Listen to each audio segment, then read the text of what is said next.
Es bueno tener esto en nuestras mentes. Barclay escribe lo siguiente: no había una muerte peor que la crucifixión. Hasta los romanos la miraban con horror. Cicerón declara que era la muerte más cruel y aterradora. Fue esa muerte la más terrible del mundo antiguo, reservado para los peores esclavos y criminales. Esa misma muerte sufrió nuestro Señor Jesucristo.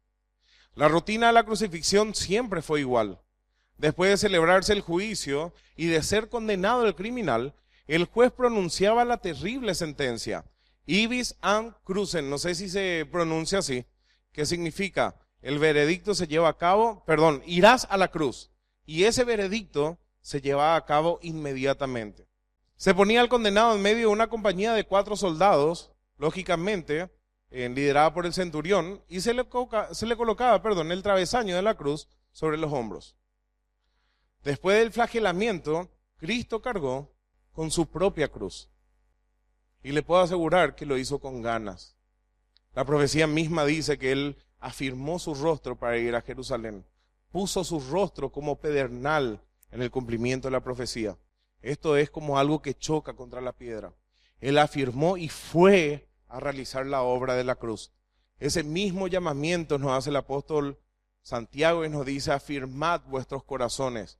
Estén firmes y determinados a dar su vida por la causa de Cristo, así como Él lo hizo por nosotros. Era costumbre azotarle antes y era corriente que hubiera que seguir todo el camino pinchándole o azotándole a lo largo del mismo para que siguiera adelante o que se levante si se caía, hasta llegar a su lugar de ejecución final. Delante de él iba un oficial con el cartel en el que se ponía o el que se podía leer el crimen por el que se le había condenado, y se le conducía pasando por el mayor número posible de calles. Era un espectáculo público en donde todo el pueblo se enteraba lo que hizo este criminal. ¿Cristo con qué cartel iba? Este es el Rey de los judíos. Y decía en 3 idiomas. Más adelante le voy a estar mostrando lo que dicen los comentaristas. Esto se hacía por 2 razones. La primera, para que el mayor número posible de personas lo vieran y tomaran el ejemplo. Nosotros somos autoridad, cuidado con los romanos. Somos los que tenemos el mando. Cualquiera que quiera ser criminal se está exponiendo a estos juicios. Por supuesto, los romanos no pasaban por la crucifixión. A ellos se le daba más honra a los criminales y se le cortaba la cabeza. Pero a los peores criminales, a los extranjeros especialmente, sí se le crucificaba. La leyenda cuenta incluso los nombres de los 2 ladrones que estaban crucificados a los costados de Cristo. Sin embargo, es leyenda, así que no nos vamos a ocupar de eso porque la Biblia nos revela. La segunda razón: se llevaba el cartel delante del condenado por la ruta más larga para que si alguien podía dar testimonio a su favor, pudiera hacerlo. O sea, era una razón humanitaria para los romanos, humanitaria, después de condenarle a crucifixión. En tal caso se iba a detener y la comitiva iba a llevar nuevamente el caso al tribunal. No cabe duda que Pilato puso aquel cartel en la cruz de Jesús para humillar, pero especialmente para enfurecer a los judíos. ¿Se acuerdan? Un momento antes él había dicho: si a este deja libre, no eres amigos del César. Y nosotros tenemos un solo rey, el César. Y Pilato sabía lo hipócrita que estaban siendo ellos. Podría ser que puso por eso, pero sea por eso que haya puesto ese cartel: este es el rey de los judíos. ¿Se acuerdan que ellos habían cambiado? No diga este es, que diga el cartel: este dijo ser. Y Pilato dijo: lo que puse. Y se terminó. Como tan resuelto, no cambió la otra situación, la de lavarse las manos y entregarla a Cristo, pero en esta situación, él resuelto está y hace su voluntad. Las autoridades judías le persistieron: cambiá, y no le dijo. Muchos comentaristas afirman: el título escrito en 3 idiomas pudieran ser por esta causa. Representa 3 grandes áreas de la vida humana. En primer lugar, la religión, es el idioma hebreo. En segundo lugar, la filosofía y la cultura que nosotros hasta el día de hoy heredamos de los griegos. Y en tercer lugar, la ley, el latín. La religión, la filosofía y la ley también nosotros sabemos que no salvan a nadie. Pero sí aquel que cree en ese cartel escrito en esos 3 idiomas. Los 3 grandes idiomas que se manejaban en todo el imperio.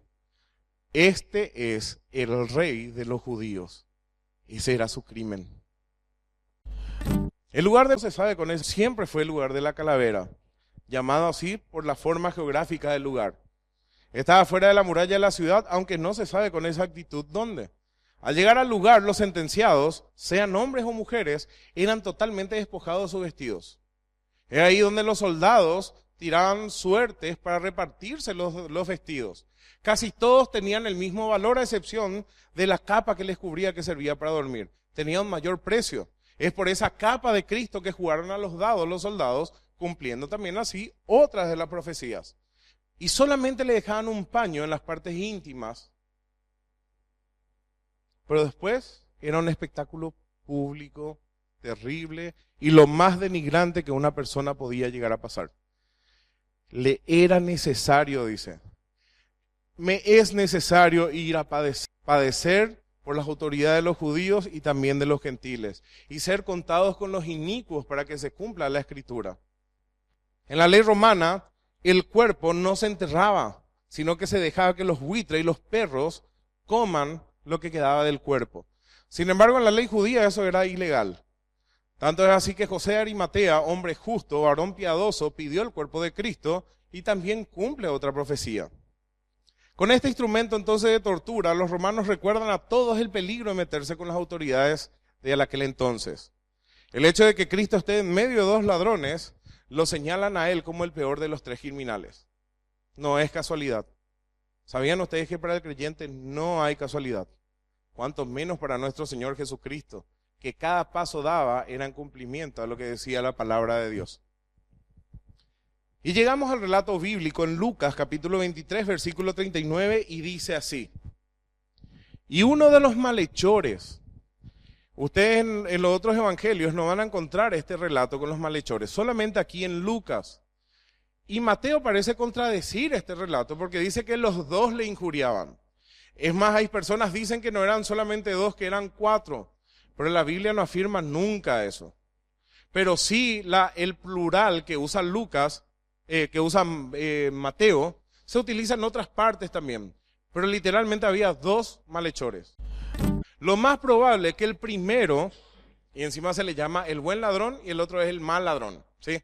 Uno era un ladrón bueno, como en las películas de hoy en día, ¿sí? Rápidos y Furiosos. Todos son ladrones, un mal policía, pero son los héroes, los malos. En este caso no es el buen ladrón. Los 2 son malos.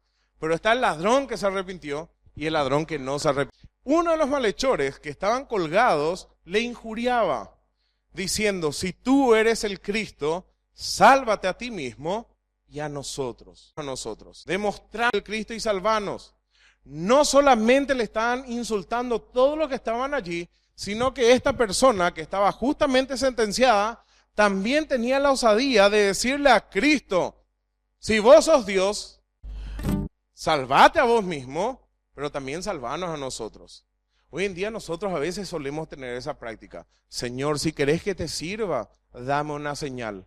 Eso es si vos tal cosa, yo tal cosa. Y Dios jamás va a entrar en pacto con nosotros. ¿Sabían eso, verdad?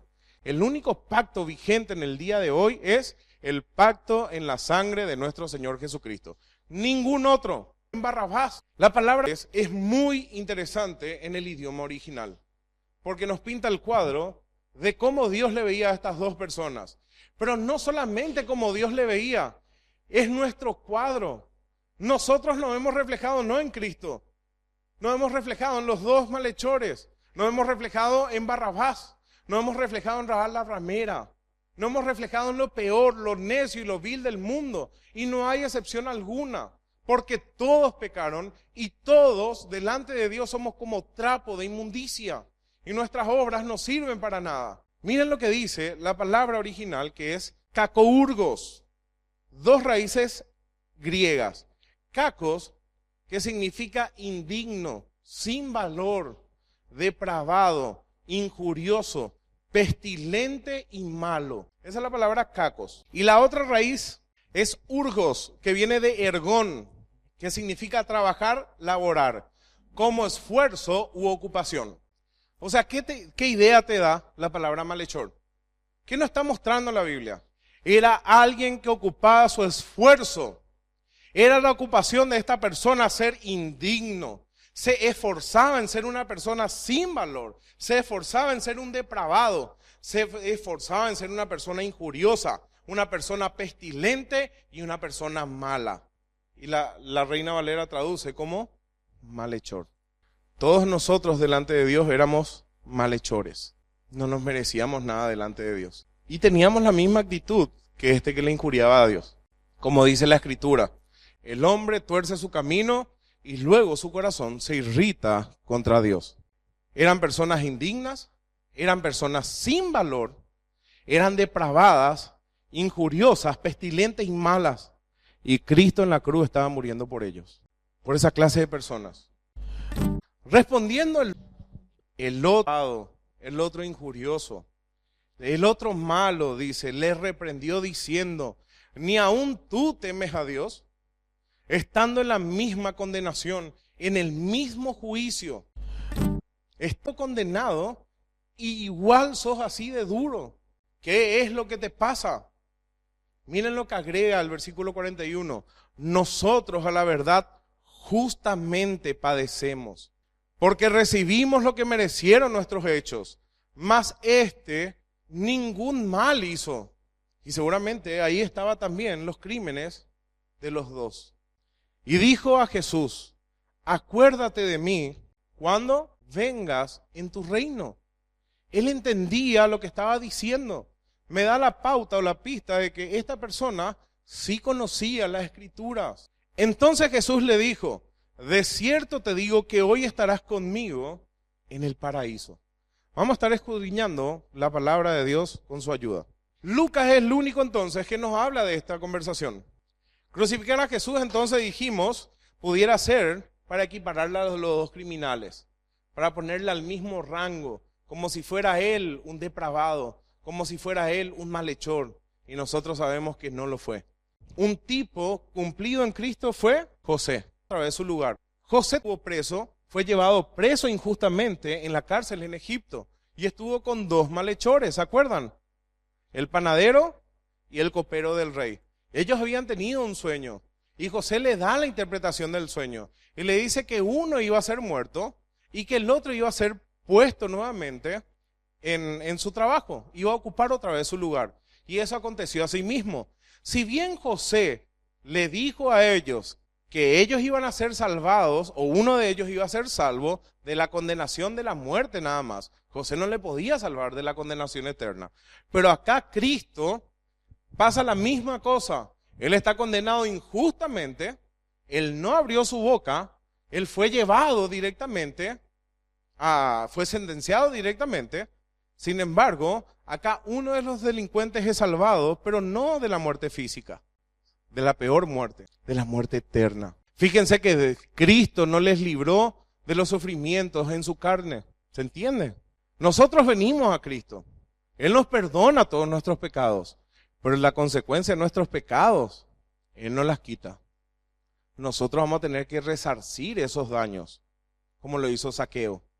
Yo les voy a preguntar a ¿ustedes ya resarcieron todos los daños de que le recibieron a Cristo, de todos los que hicieron mal? ¿Se pusieron a cuenta con todas las personas que le ofendieron, engañaron, defraudaron? Tienen que hacer. Cristo acá les salva de la condenación eterna, pero dejó que se muera en la cruz. Cristo tenía poder para hacerle bajar de la cruz, ¿verdad que sí? Pero le dejó allí. Este acto de redención. También podemos ver que este ladrón no hizo obra alguna. Lo único que hizo es creer. ¿Cómo sabemos que creyó? Vamos a estar viendo. Cristo estaba sufriendo como un engañador sin ser librado por su Padre. Cristo realiza este acto de redención antes de las 3 horas de tinieblas que dijimos. Otro prodigio de Cristo, lo cual le llevó a exclamar al centurión, este verdaderamente era hijo de Dios. Este ladrón creyó en una vida venidera, no como el otro ladrón, que solo quería ser salvado de la cruz. Y acá hay otro dato importante del actuar, de la naturaleza pecaminosa y de la naturaleza caída.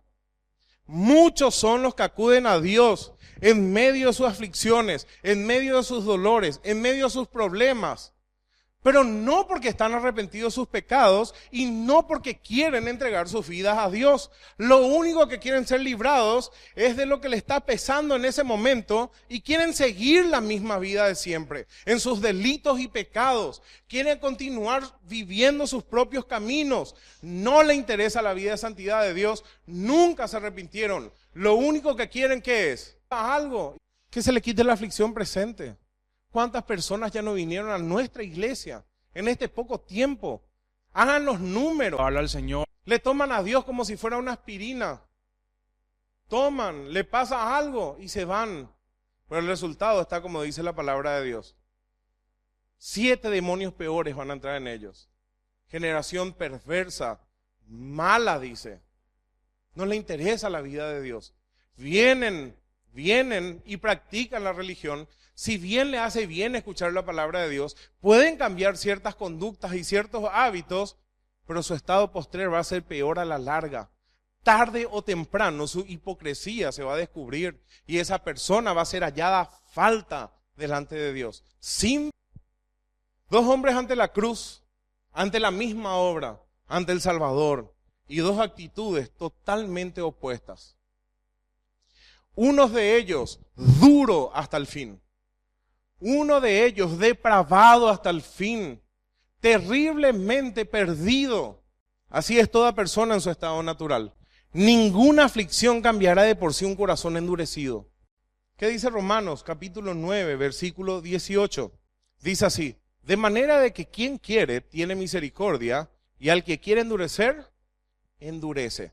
Si la gracia de Dios no actúa en nuestras vidas, nosotros vamos a mantenernos así, duros en nuestros delitos y pecados. Pero si Dios tiene un propósito con nosotros, nos va a rescatar en el último momento quizás de nuestras vidas. Pero ¿quién sería tan atrevido para decir, no, voy a seguir viviendo mis pecados y antes de morirme me voy a arrepentir? ¿Quién te dice que vas a tener tiempo de arrepentirte? El día de salvación es hoy. Cuando escuchas su voz, no endurezcas tu corazón. Hoy es el día de salvación. Quizás mañana no estés vivo. Hoy es el día que tenés que arrepentirte de tus delitos y pecados. Hoy es el tiempo de misericordia que Dios te da. Quizás mañana sea tarde. Hoy arrepentirte. Jeremías 5:3 dice así: oh Jehová, ¿no miran tus ojos a la verdad?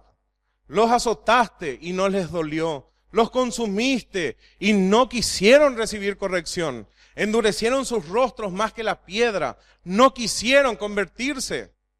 Apocalipsis 16:1, después de todas las plagas que Dios envían, muestra la dureza del corazón del ser humano. Blasfemaron contra el Dios del cielo por sus dolores y por sus úlceras.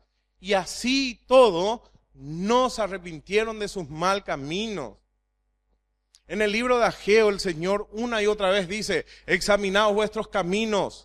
Te herí con tizón, con viento solano. Endurecí los cielos, no había lluvia temprana ni tardía. Trabajáis mucho, recogéis poco. Y lo que recogen en bolsas rotas. Yo lo estoy disipando todo. Yo estoy trayendo esto a tu vida y no te arrepentiste. Y el profeta exclama y ellos se arrepienten luego y se dan cuenta de la locura de lo que estaban haciendo. En vez de dedicarse a las obras de Dios, se estaban dedicando a sus propias cosas. Si bien es cierto, ellos habían salido de Babilonia, ellos tenían que reconstruir sus casas porque era lógico, Dios no le está reclamando eso. Lo que Dios reclama en el libro de Ageo, ¿qué era? Abandonaron totalmente la casa de Dios, que en ese entonces era importantísimo, pues no podía haber adoración sin el templo. O sea, ellos dejaron lo más importante, a Dios y su obra, y se ocuparon en sus propias cosas. Tenés que ocuparte en tus cosas, pero nunca dejar las cosas de Dios por tus cosas. Olvídate que te va a ir bien. Dios nunca va a negociar, nunca va a negociar. Y si sos su hijo, con mucho amor, y gracias a Dios, si somos sus hijos, Él nos va a disciplinar. No quisieron convertirse de su mal camino, duros hasta el fin. Salmos 36:1 dice lo mismo. La iniquidad del impío me dice al corazón, no hay temor delante de sus ojos. Uno de los malhechores le dice, ni aún así no tenés temor de Dios, estando en la propia condenación. Muy buenos días. Y Hebreos le dice, Entre tanto que se dice, si oyeres hoy su voz, no endurezcáis vuestros corazones. No endurezcamos nuestros corazones, nuestras mentes a la palabra de Dios. Seamos humildes, recibamos la amonestación, la corrección, porque Dios quiere que nos convirtamos en nuestros males caminos. Pero yo ya soy salvo. Dios quiere que te arrepientas de tus pecados, pero soy salvo. Dios quiere que dejes tus malos caminos, pero yo ya soy salvo. Dios te va a disciplinar. No hay otra respuesta. Sin embargo, en el otro podemos ver la gracia de Dios actuando. En el último momento de su vida, él fallecía en ese momento e iba a la condenación eterna. Eclesiastés 9, 4, 6 dice, aún hay esperanza para todos aquellos que están entre los vivos, porque mejor es perro vivo que león muerto. Mientras hay vida, hay esperanza. También podemos testificar de esa manera. Pero como les dije hace rato, ¿quién te asegura que vas a amanecer vivo? ¿Quién te asegura que no te morís de un infarto esta noche? Este ladrón, que no sabemos realmente su nombre, es un monumento de la misericordia de Dios. Podemos predicar con tanta seguridad que Dios es misericordioso y compasivo para todo aquel que se acerca por fe a Él. Juan 6:37, por favor. Todo lo que el Padre me da vendrá a mí, y al que a mí viene, no le echo fuera. ¿No pasó esto con el ladrón? Miren el momento en el cual Dios tenía preparado la salvación para esta persona. Él ya no tenía esperanza. ¿Qué esperanza pudo haber tenido? Ninguna condenación. Él ya estaba en esa... Estaba a horas de irse al infierno, pero aún había esperanza. Como dice la Escritura, mientras hay vida hay esperanza. No nos cansemos de luchar. Si vamos a aplicar en nuestras vidas quitando el tema de la salvación, luchemos hasta el fin. Para eso fuimos puestos, para luchar. El genuino arrepentimiento nunca es demasiado tarde, pero también debemos recalcar que el arrepentimiento tardío rara vez es verdadero. Nadie puede estar seguro de tener tiempo para arrepentirse. Nadie debería decir, ahora no, seguiré pecando y al final de mis días pensaré en el arrepentimiento. Y le voy a pedir a Julio que me ayude en Juan capítulo 3, versículo 18 y todos estos pasajes. Juan 3:18. El que en él cree no es condenado, pero el que no cree ya ha sido condenado, porque no ha creído en el nombre del unigénito Hijo de Dios. Y el 36 dice, el que cree en el Hijo tiene vida eterna, pero el que rehúsa creer en el Hijo no verá la vida, sino que la ira de Dios está sobre él. Juan 5:24. De cierto os digo, el que oye mi palabra y cree al que me envió, tiene vida eterna, y no vendrá a condenación, mas ha pasado de muerte a vida. Juan 6:35. Jesús les dijo, yo soy el pan de vida, el que a mí viene nunca tendrá hambre, y el que en mí cree no tendrá sed jamás. El 40 dice, y esta es la voluntad del que me ha enviado, que todo aquel que ve al Hijo y cree en él tenga vida eterna, y yo le resucitaré en el día postrero. Versículo 47. De cierto os digo, el que cree en mí tiene vida eterna. Juan 11, versículo 25. Le dijo Jesús, yo soy la resurrección y la vida. El que cree en mí, aunque esté muerto, vivirá. Gracias, Julio. Fíjense qué contundente es la palabra de Dios. El efecto de la gracia en uno de los cacourgos, qué difícil es pronunciar, en uno de los malhechores, reprochó la falta de temor a Dios al otro malhechor. Reconoció que él era culpable y que justamente estaba padeciendo. ¿Verdad que es así? Nosotros debemos reconocer que somos pecadores delante de un Dios santo. Debemos reconocer que la condenación es justa para cada uno de nosotros. ¿No les pasó eso a ustedes antes de recibir a Cristo? Sí, el Espíritu Santo te abre el entendimiento y podés comprender tu situación delante de Dios. Que estás en pecado, que estás mal y que ese pecado te separa de Dios. ¿Qué es lo que más te aterra? No querés estar separado con Dios. Te asusta la situación de que tu enemigo es Dios. Tenés conciencia de pecado. Lo único que querés es la reconciliación y querés saber qué tengo que hacer para salvarme. Y tenés que hacer lo que decía el versículo, todos los versículos anteriores. Él reconoció que era digno de condenación. Ezequiel 18:23 dice así: ¿quiero yo la muerte del impío? Dice Jehová el Señor. ¿No vivirá si se apartare de sus caminos? Sí, es la respuesta. Ezequiel 18:32. Porque no quiero la muerte del que muere, dice Jehová el Señor. Convertíos pues y viviréis. Es una oferta que el Señor dice. Él no quiere la muerte del impío, sino que el impío se convierta en su mal camino. Este malhechor reconoció a Jesús como el Salvador y el Rey que Israel esperaba. Fíjense que él le dice: acuérdate de mí cuando vengas en tu reino. Primariamente es un nombre abstracto que denota soberanía, poder y dominio. Basileia es una palabra que se usa especialmente del reino de Dios y de Cristo. No era cualquier cosa lo que estaba afirmando este ladrón. No lo estaba diciendo de labios para afuera. Él estaba siendo sincero con todo su ser en el último momento, en agonía y en aflicción. Aún salvo. Evidentemente, él se refería a un reino más allá del Hades. Un reino eterno. Era ilógico que este malhechor piense que Cristo se iba a bajar de la cruz y le iba a bajar a él. No estaba hablando de eso. Él estaba reconociendo que él era el Mesías, que tenía que morir. Y que él justamente estaba muriendo físicamente, pero que Cristo podía aún salvarle estando en esa condición. Él creía en el poder de Cristo versus las blasfemias de todos los demás. Si eres hijo de Dios, desciende de la cruz. Salvó a otro, sálvese a sí mismo. El otro malhechor le dijo lo mismo. Si eres hijo de Dios, salvate a vos mismo y salvanos a nosotros. Pero él, ¿qué le dice? Acordate de mí cuando vengas en tu reino. Qué oración tan corta. Qué oración tan cortita. Qué oración sin especulaciones. Cómo a este malhechor no le importaba quién le oiga o no. Estaba orando intensamente y con todo su ser derramó lo único que podía decir. Realmente, Jesús, acordate. Basta que sea de corazón. Miren su humilde oración.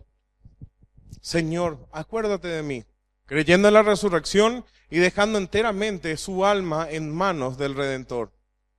Encomendando la única parte que podía ser salvada de él. ¿De qué nos sirve ganar el mundo entero y que nuestras almas vayan al infierno? ¿De qué nos sirve estar bien acá en la tierra y después hay una vida venidera? Y hoy tenemos que tomar la decisión por Cristo. Hoy es el día de salvación. No dejes para otro momento. Él encomendó su alma a Cristo y creyó en él. No pidió un lugar en aquel reino. Solamente dijo: solo quiero tu perdón. Solo quiero estar contigo en tu reino. Sálvame. Qué oración más cortita, como dijimos, pero llena de fe y sinceridad, como la del publicano. ¿Se acuerdan? Anoten ese versículo, pues no vamos a estar leyendo. Dice que el fariseo estaba orando para consigo mismo. Señor, te doy gracias porque no soy como ese publicano, ni como los demás hombres. Yo ayuno tantas veces por semana, doy diezmo de todo lo que gano. Yo soy justo y no soy como ese publicano. Y dice que el publicano ni se animaba a alzar sus vistas al cielo y decía: sé propicio a mi pecador. Esa fue toda su oración. ¿Y qué dijo Cristo? De cierto os digo que éste descendió justificado, declarado inocente, y el otro culpable. Cristo estaba siendo exaltado por un moribundo pecador. Jesús, aunque estaba en la lucha, en la agonía, aún así tuvo piedad de un moribundo ladrón. ¿Cuánto consuelo para nosotros? Si en agonía Cristo atendió la oración de un humilde pecador, ¿cuánto más hoy, hermano, estando en gloria, no nos podemos acercar al trono de gracia para hallar el oportuno socorro? ¿Cuánto más, por qué no te acercas a Dios y le pedís ayuda? A Él hay que pedir ayuda. El justo corre a Él y es librado, es levantado. A Él tenemos que correr, no a un hombre, no ni al pastor, ni a tu amigo, ni a tu líder, a Cristo. Hoy tenemos entrada al lugar santísimo. Si Cristo atendió la oración de este pecador, ¿por qué no va a atender nuestras oraciones? Siendo que estamos justificados y la palabra de Dios nos insta, y Pablo nos dice: si siendo enemigos fuimos reconciliados por la sangre de su Hijo, ¿cuánto más hoy, estando ya justificados, no vamos a ser atendidos por nuestro Padre Celestial? Hay cuantos de ustedes que no se atreven a acercarse a Dios siendo su Padre en oración. Y no solucionan sus problemas por no tener comunión con Dios. Solamente por eso. Porque si tuviesen una situación delante del juez justo que atiende nuestras oraciones, yo les puedo asegurar que Dios atiende a las oraciones de su Hijo. Dios responde, pero no como nosotros queremos. Nunca te atrevas a pedir, líbrame de las consecuencias de mis pecados. No, reconozco mi pecado y voy a pagar las consecuencias. Pero a partir de hoy, Señor, quiero hacer tu voluntad. Ayúdame a que tu nombre sea glorificado. Voy a resarcir el daño que hice, pero tu nombre va a ser glorificado. ¿Quién es el que condenará? Dice Romanos 8:34. Cristo es el que murió, más aún el que también resucitó, el que además está a la diestra de Dios, el que también intercede por nosotros. Cristo intercede por nosotros, estando en la gloria. La promesa de Cristo: de cierto te digo, que hoy estarás conmigo en el paraíso. Qué promesa, ¿verdad? Estaba al lado de Él en la cruz y ahora le dice, vos te vas a ir conmigo al paraíso.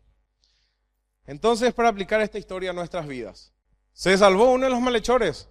Totalmente. Ahora pudimos ver un poco más del contenido de su fe, así como habíamos estudiado el caso de Rahab la ramera. Dios tiene misericordia del más vil pecador. Y así como Pablo, yo con tanta seguridad puedo decir, de los cuales yo soy el primero. Un pecador, un injurioso, un blasfemo, un desleal, un soberbio, un orgulloso y un pecador de pecadores a quien Cristo redimió. Si Cristo hizo eso con ese pecador, conmigo y con la mayoría de ustedes, y todas aquellas personas que escuchan también este estudio, se van a dar cuenta que necesitan imperiosamente del Salvador. Si Cristo le escuchó al ladrón, ¿por qué no te va a escuchar a vos? Hoy es el tiempo de salvación. No endurezcas hoy tu corazón. Recibí a Cristo como Señor y Salvador.